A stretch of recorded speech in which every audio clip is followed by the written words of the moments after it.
People coming on in the chat. Tell me where you're from.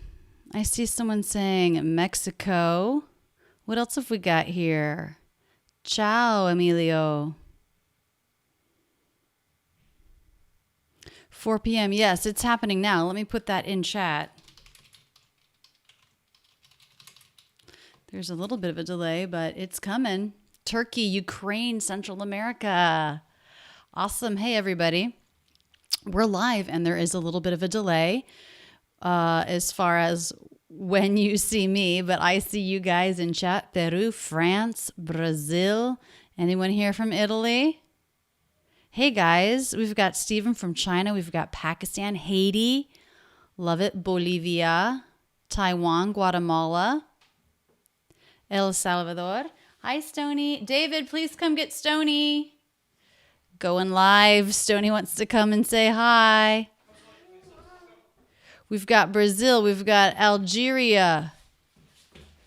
We've got Paraguay. Whoa, people are coming in so fast now I can hardly even keep up. Bye, Stony. Have a good day. Someone's in Buffalo, New York right now. Excellent. I'm in Philly. So this live stream is coming to you from Philly. We've got Kurdistan, Tunisia, India, Egypt, Syria. So wonderful. Kazakhstan, to see so many people here. Uruguay, Amsterdam. Really fun to see you guys here. So we're doing a live lesson today, and it's about can versus can't. So I'm going to show you a few videos from my archive. One of them talks about can versus can't and the different pronunciation there as far as the T and the vowel itself. That video, I think I made that video like 8 years ago, 9. It's an old one. And then we're going to watch one where we go over the reduction of the word can, and we see some real life examples of that in another video from the archive. So we're going to have a lot of fun watching these together, and while those videos are playing, I am keeping an eye on the chat.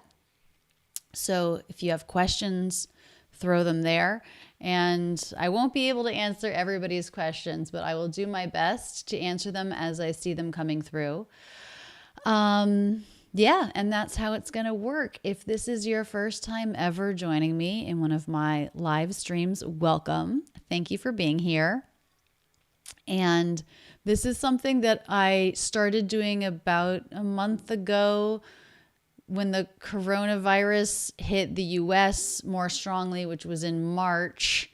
I started thinking about how can I use this time when I'm at home a little bit more often than normal, connect with you guys, with the audience. I know a lot of you are also spending more time at home than normal, and you might have more time to spend learning and studying. So throw your questions here for me.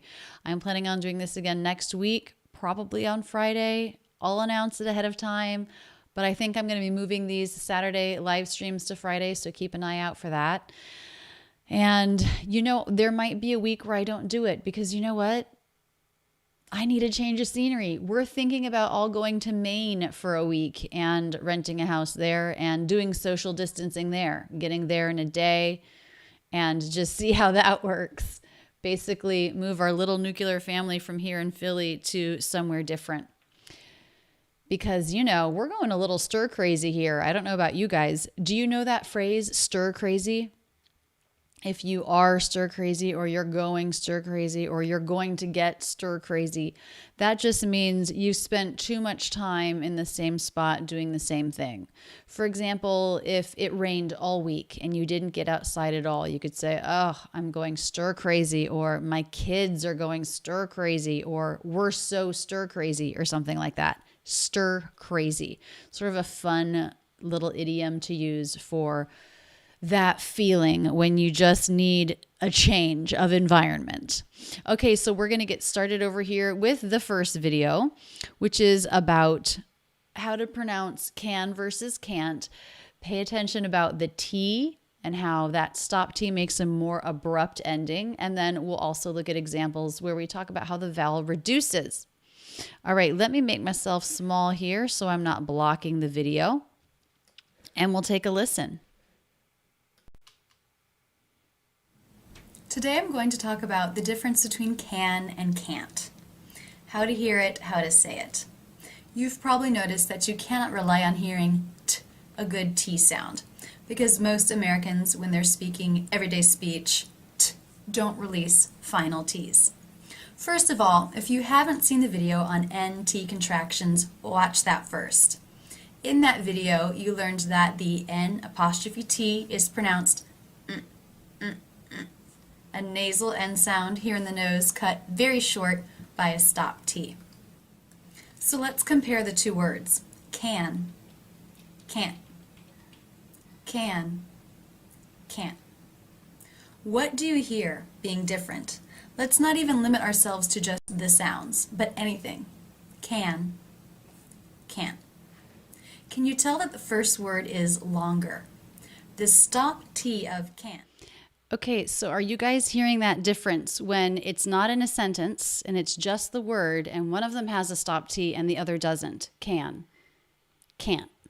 Can you hear the difference? It's subtle, but it's just about that abrupt stop. Can tends to fall off more. Can has more of that downward pronunciation of the shape of stress, the pitch. Whereas can't, which is N apostrophe T, the negative, has more of an abrupt stop. So can, can't. Also, thank you to those of you in the chat that knew the phrase stir crazy and put it in the chat so that other people could see it. I saw some people asking for the spelling and other people giving it. So thank you so much for helping me out. It's hard for me to type and watch the videos at the same time. Oh, someone says they went shopping near Philly and King of Prussia. Yeah, that's about 45 minutes from where I live. That's cool. Hope you got some good stuff. Okay, we're going back now to can versus can't. Chops it, makes it a little bit more abrupt. Gotta shrink myself down. Can, can't. This may be something that is difficult for you to distinguish right now.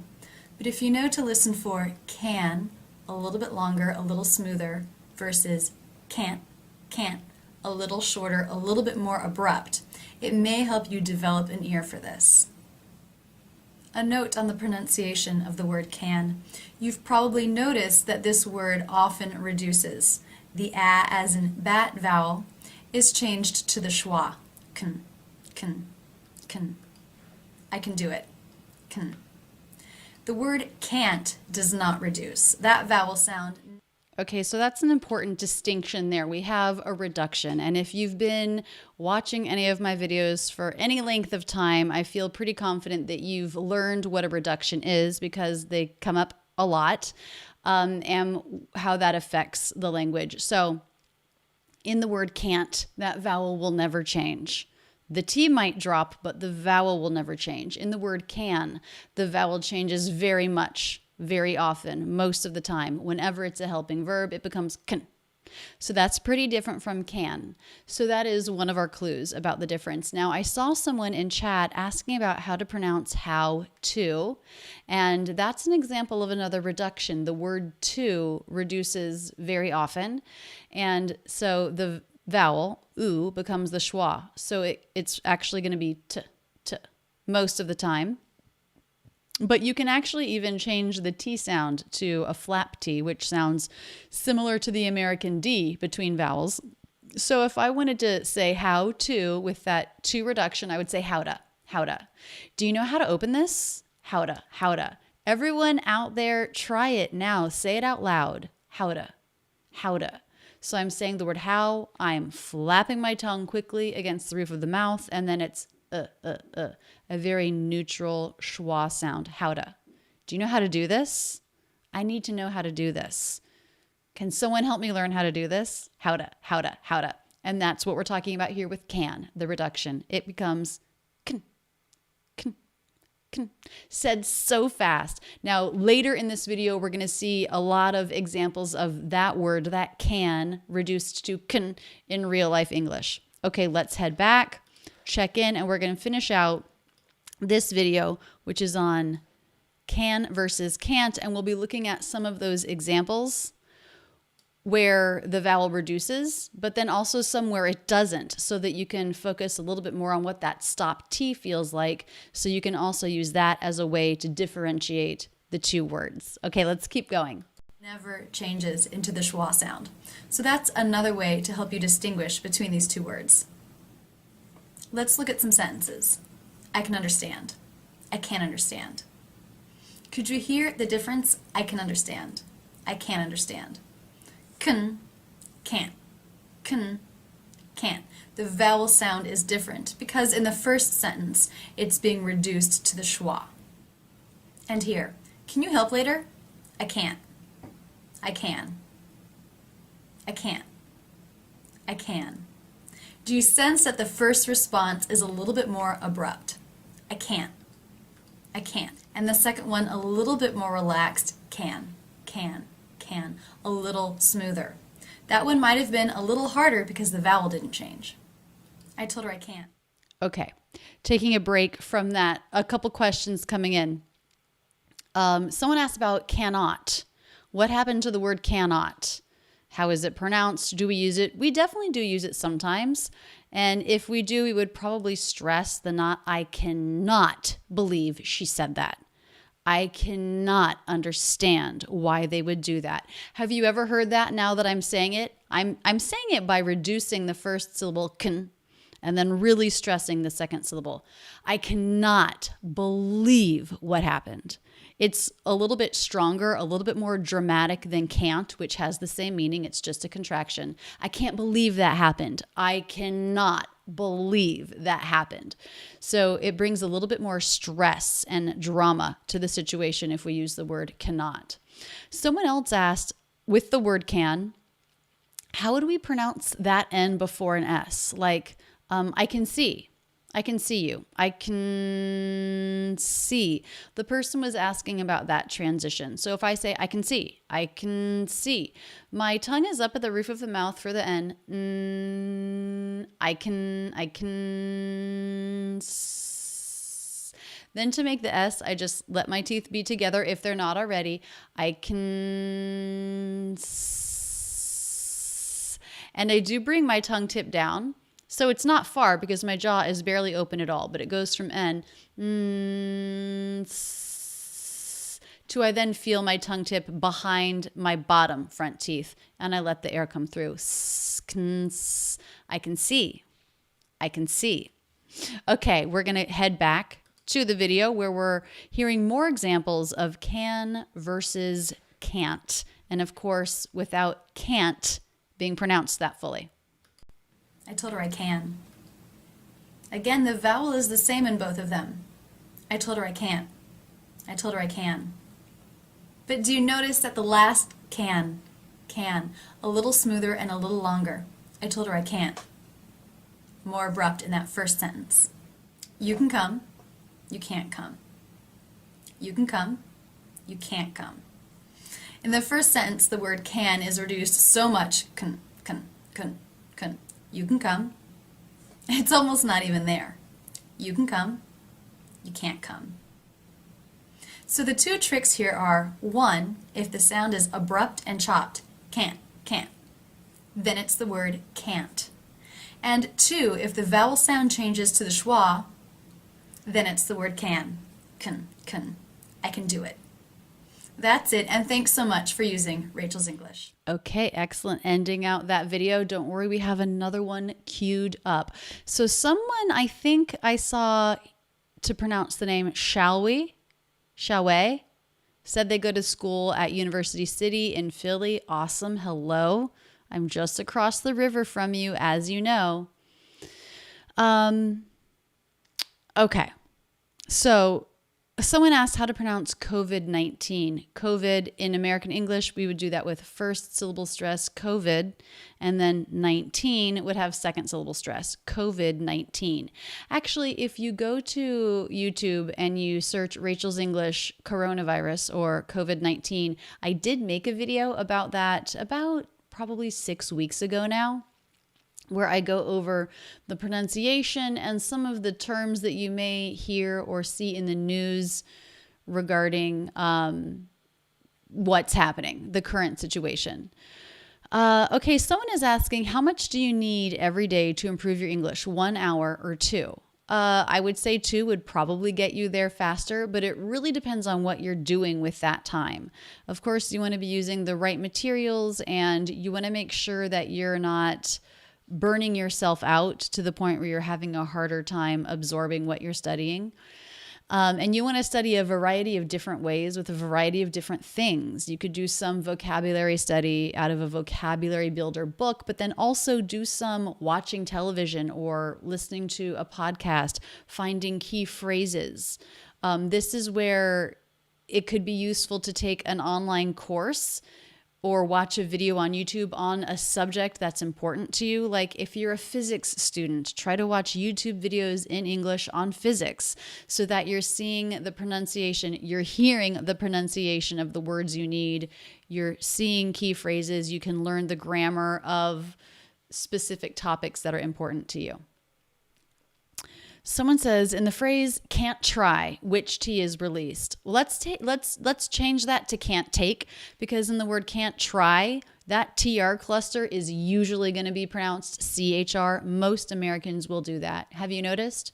We don't say train. We usually say train, train. So in the phrase can't try, you can think of it as just being one full T. Can't, there's a stop, and then try, or what did I say? Take. You're releasing that T into the vowel. Can't take, can't try. So think of it as one full T, one stop and one release into the next sound. Jose in Mexico, hello. Hi, Alan in Brazil. Still got people telling me where they're from. I love that. It's so interesting to see where people are from. Someone is commenting on the shadowing technique being really effective. You know, that's not one I've tried myself, but I'd be interested to see if other people have tried that and they think it's effective. Or part of my hesitation with having my students do it is I feel like when they are doing that, there's not always time to process what they're hearing in a way that lets them really absorb it. But, you know, I think different techniques have their merits. And I think actually if you study with a variety of techniques and it keeps you engaged, that they can each bring their own benefits. So why not? How many of you use the shadow technique when you're studying English and working on your English? Okay, so we're talking here primarily about can versus can't. We've just watched a video on the difference in pronunciation. One of the main differences is that the word can is usually a helping verb and reduces and becomes can. So now we're going to head over to a different video from a couple of years ago where we look at several examples of that reduction in real life English. I love reductions and I love finding them and hearing them in real life English, because when you start to understand this and you start being able to hear this, then that's really when listening comprehension can improve. And then also it becomes an opportunity when you're noticing it in other speakers for you to start integrating it into your own speech, and then you sound so amazingly natural when you start using these reductions. So remember, it's not can, it's can. Can. How fast can you make the word can with no vowel sound? Can. That's your goal. All right, let's move on to the next video and see if you can focus on how fast that can reduction shoots by. There are excerpts from other videos, but we're focused on just one thing, the can reduction. After this, we'll go to Youglish for even more examples. I made this video for my friend's Super Bowl party. I hear that there's chili to be had. There's tons of chili, vegetarian and meat. Can you step through how to pronounce chili, Hillary? Did you notice I reduced the word can? That's because it's a helping verb here, the main verb being step through. Can you step through? Can. Can you step through? Listen again. Okay, before we listen again, step through. What does this mean? This means break it down into steps, into little parts, and explain it. Let's step through the process of how to pronounce the word chili. Also, did you notice that Hillary said we've got tons of chili, tons. So this is a word we use in exaggeration to mean a lot of. We've got tons of chili. What else would that be something good for? Well, here at our house, we have tons of cereal. Stony loves it, and we don't go grocery shopping that often now. So when we do, we buy tons. All right, let's go back and listen, because we're about to hear that example again, that can reduced example in that video. Can you step through how to pronounce chili, Hillary? Can you step through how to pronounce chili, Hillary? Can you step through how to pronounce chili, Hillary? I would say chili. But how do you do it? This video I made on summer vacation several years ago. This is my Uncle Frank. Hey. Uncle Frank brings his boat every year so that we can try skiing. Did you notice the reductions of the word that and can? These two function words will often reduce. That becomes that with either a flap or a stop T, depending on the next sound. And can, when not the main verb in a sentence, becomes can. So that we can try skiing. Try and skiing, the two content. Okay, this is interesting because this is showing right now the word try, and I'm really saying it more like try with that CH pronunciation, aren't I? Try. So someone asked, in the word can, do we ever turn that N sound into an M? For example, in the word grandpa, we don't pronounce it that way. We often say grandpa with an M instead of an N.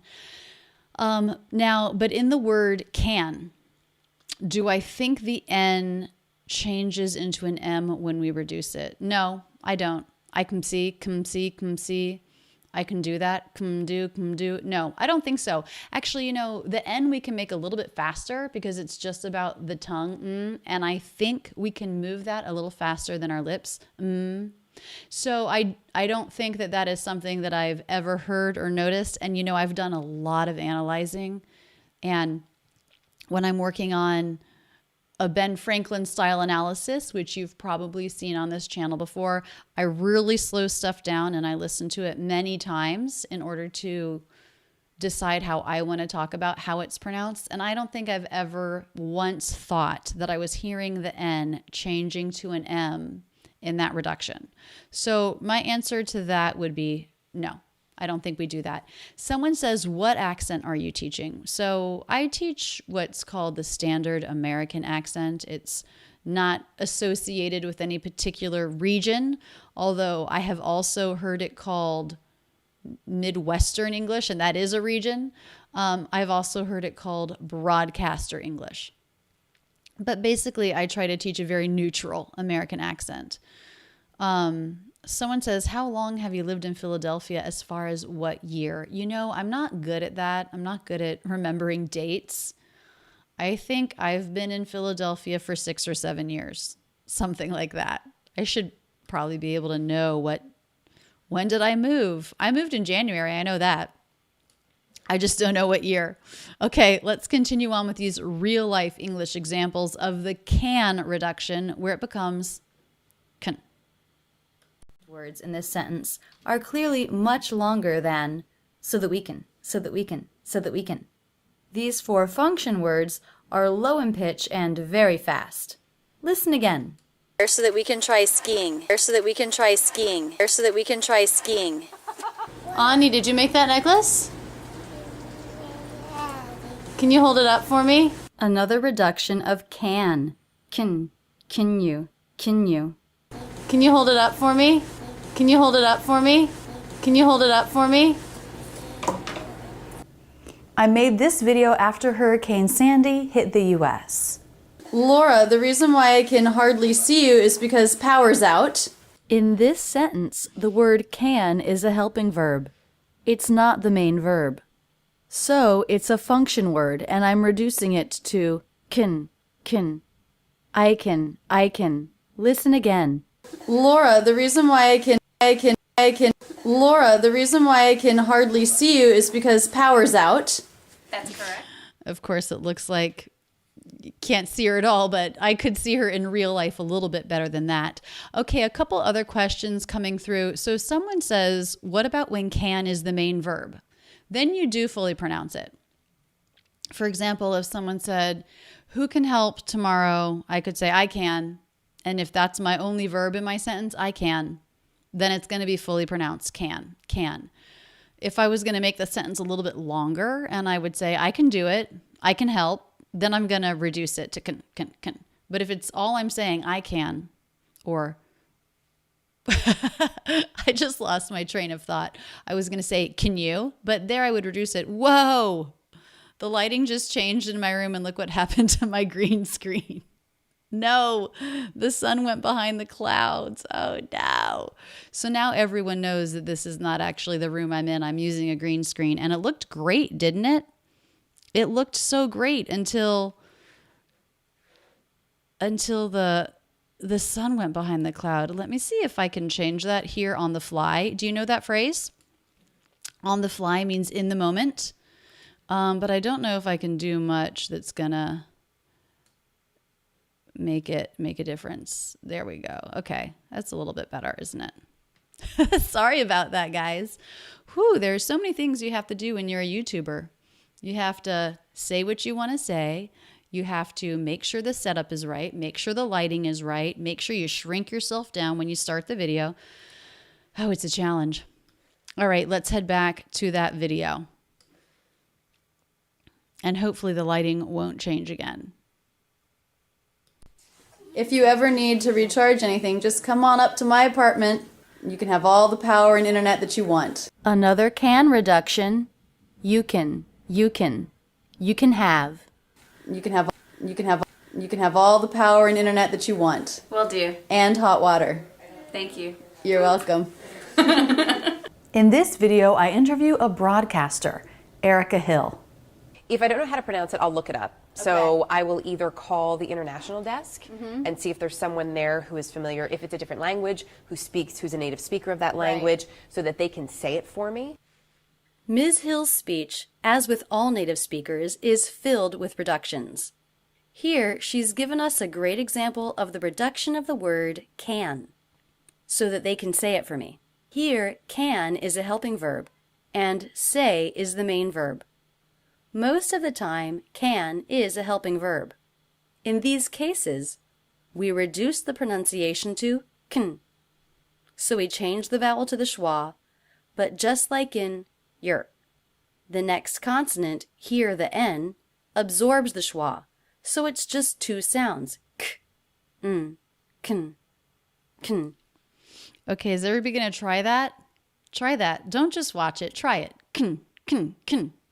Now, someone's asking about the difference between I can see that toy or I can't see that toy. So I'm going to say a phrase, and then I want you to guess, is it can or is it can't? I can do it. I can do it. Now I'm going to do the opposite. I can't do it.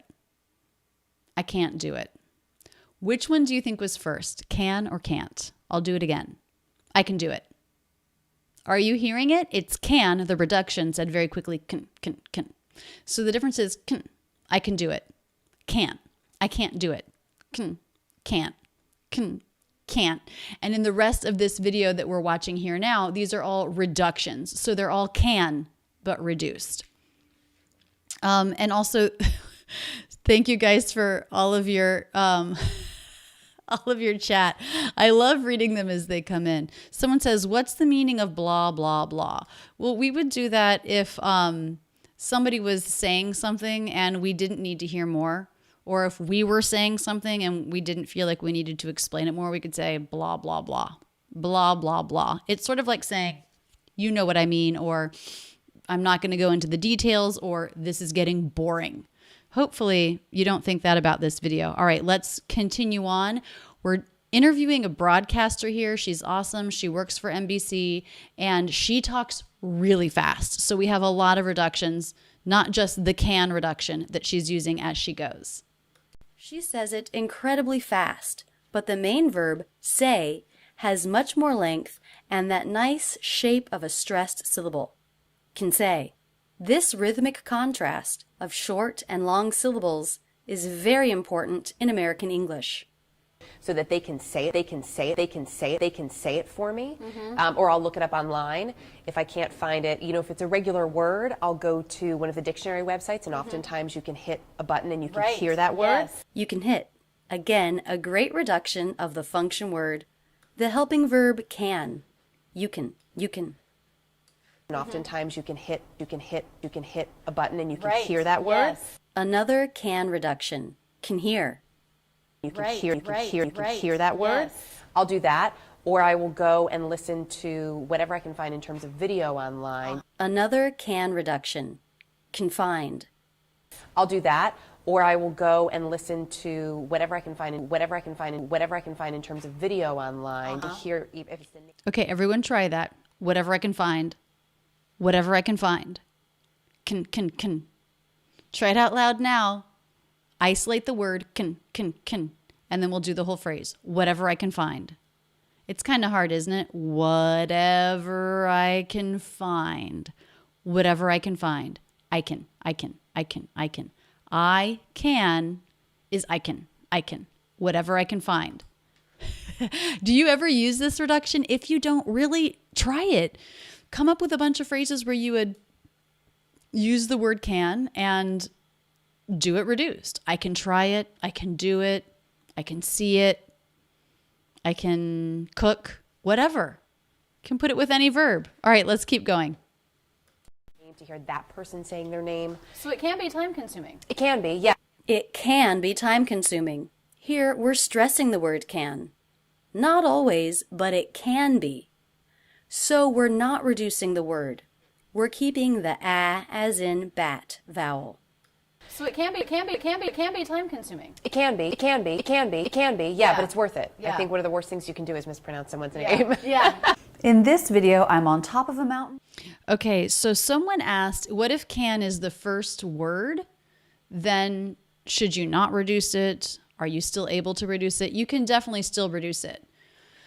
For example, can you be here tomorrow? Can you be here tomorrow? Can you see it? Can. So even if it's the first word, it can still be reduced. It can. There, I'm stressing it, so I'm not reducing it.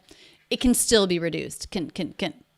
So that shouldn't matter for you. A lot of questions would start with can, and it's totally fine to go ahead and make that reduction. With my dad. It's pretty high. Very high, As you can see. very cold and windy. Yeah.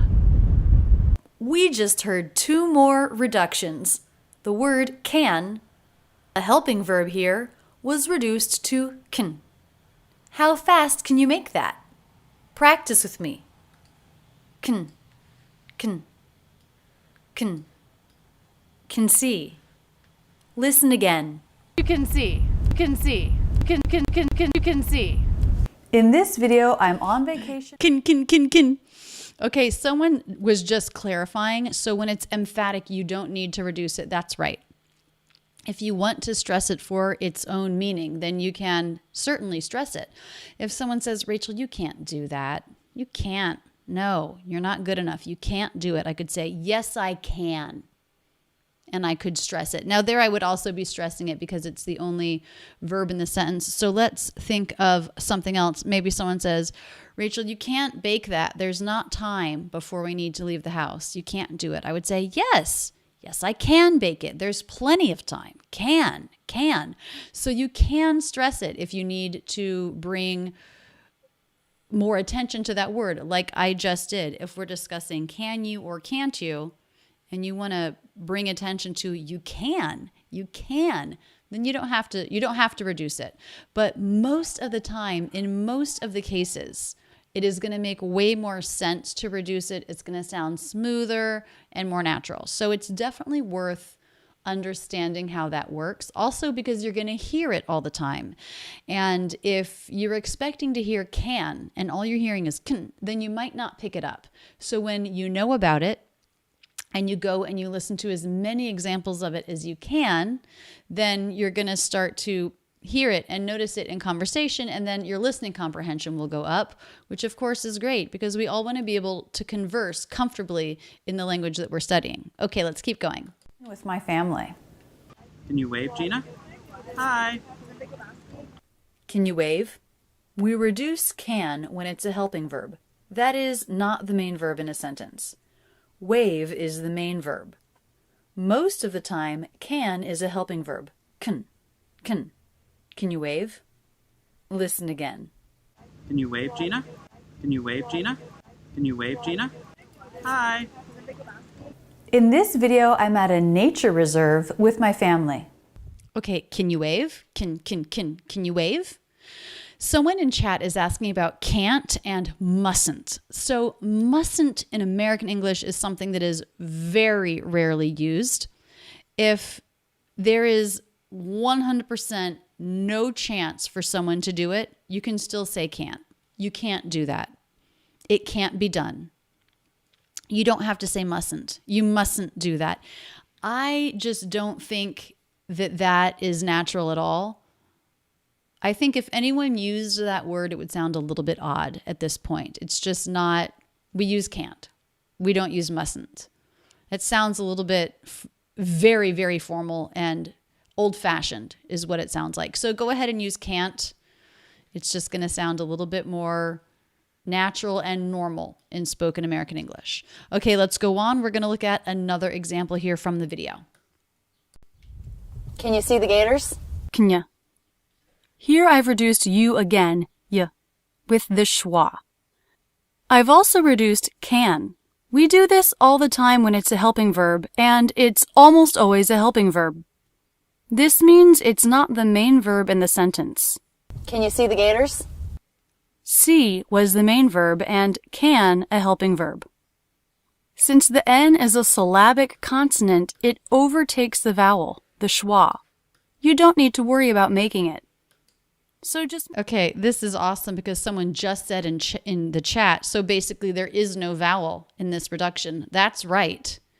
The schwa, when it's followed by N, loses its own distinction as a vowel. So really try to make it without a vowel, just the K sound and the N sound. That will help you make it more quickly. That's how we make it. That's what's natural. Can. So that's exactly right. What your ears picked up on is exactly right. Okay, let's keep going with that. Make a K sound and an N sound. Can. Very fast. Can ya? Try it. Can ya? Listen again. Can you see the gators? Can you see the gators? Can you see the gators? There you go, many examples from my past 10 years of making videos on this reduction. To get even more examples, I'm going to take you to Youglish. Okay, so now in that video, I go to Youglish, but rather than doing that now, I'm going to suggest that as soon as this is over, you go to Youglish. Do you know this website? I'm going to go ahead and type it in chat, see if I can type at the same time as I talk. So Youglish.com. Go there and you can type in the word can, and then you can filter it for US, American pronunciation, and then you can just skip through hundreds, probably thousands of videos where you're hearing that word in a sentence. A lot of TED Talks, this kind of thing. And so you can really get used to hearing that can reduction. And I suggest when you listen to one, pause it, maybe take the slider on the video player back, listen to it again, listen to it a few times, and then try saying it yourself and really focus on can, that reduction. Try it by itself, put it back into the sentence, this kind of thing. It is a great way to train yourself with real English examples. You don't have to go looking. We have resources now like Youglish where you can do a search and have examples of thousands of Americans to work with to imitate. In chat, someone says gators are alligators. Yes. Gators is short for alligators. I grew up in Gainesville. There's a university there and their mascot is called the Gators. They are the Gators. Their mascot is a gator. So yeah, that's probably why I shortened it that way. I'm used to saying gators. Someone says, I use Youglish. It's helpful. That's awesome. I use it a lot too when I'm doing video research.